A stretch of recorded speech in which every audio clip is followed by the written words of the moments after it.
Analyzing Peer Pressure Among Adolescents by Marco Pinoza. What is peer pressure?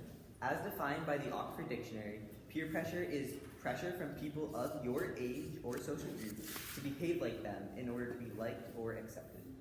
This ideology is detrimental to society because it destroys individuality, promotes risky and negligent behavior, and targets the most important part of our society, the youth.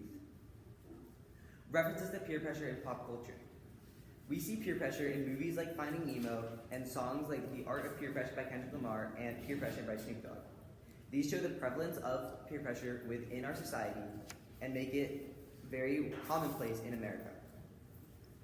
Now, effects. The first effect is that it destroys individuality. As stated by the New York Times' Lee Sigel, teens go from, quote, heeding their own instincts and judgments to depending on the judgment and opinions of tastemakers and trendsetters.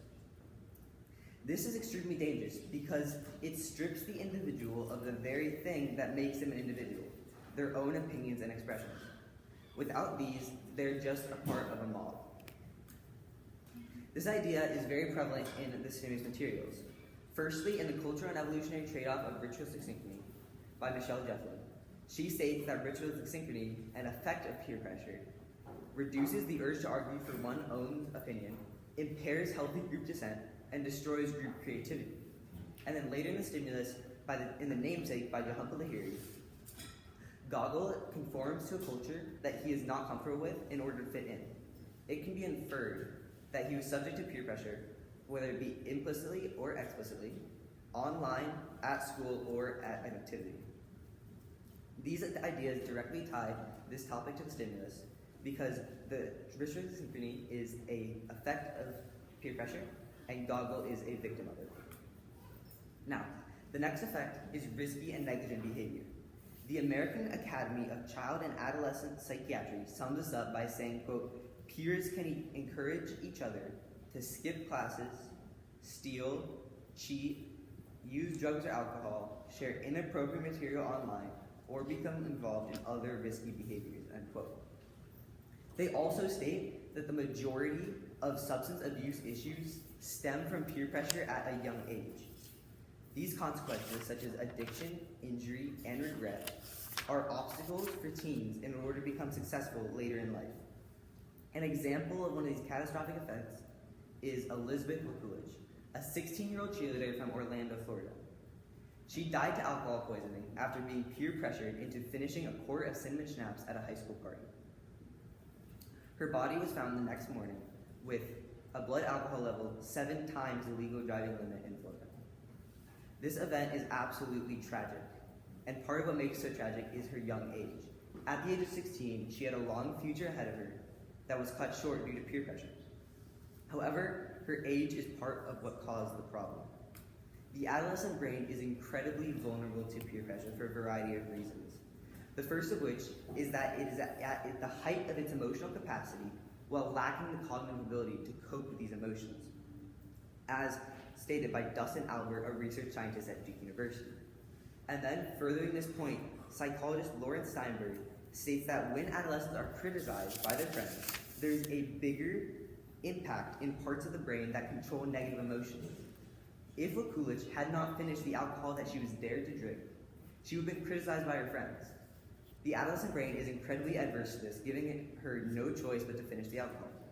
And it is that reason why she's not here to tell the story today. Now, this catastrophic event cannot be ignored. Solving peer pressure is an incredibly important issue in America. The most prevalent ways of doing so are intervention programs, which can promote mature voices in communities that can help guide others into making smart decisions, as well as informing and highlighting the effects of peer pressure, such as the one listed earlier. Now, as far as improving the somewhat flawed and not fully effective intervention programs, Valerina Ivan-Yurushira, PhD, states that in order to prevent peer pressure, intervention programs need to do more research in the role of age, gender, and individual susceptibility to peer pressure. These intervention programs are very important in order to slow the effects of peer pressure on America. And there are the limitations currently found in them are devastating. In conclusion, peer pressure is an epidemic in the American youth. Its effects, destroying individuality, promoting risky and negligent behavior, and targeting adolescents, make it a catalyst for negative effects on society as a whole. Solving it is very important. Thank you. Marco, how did you approach and synthesize the differing perspectives to reach a conclusion? So I had the perspectives of Doggle and Elizabeth Mikulich, who were both victims of peer pressure, and then I synthesized those with scientists who studied why they were so vulnerable to it, and that was able to explain the reasons why they were so at stake. Okay. And what additional questions came from your research, and why are those questions important? So I would say going forward, what is the best way to stop peer pressure? The intervention programs are limited, as I said previously, because they can't prevent what's going on in private. So, and it's obviously destroying many teenagers' lives. So going forward, what are better ways to solve peer pressure in the youth?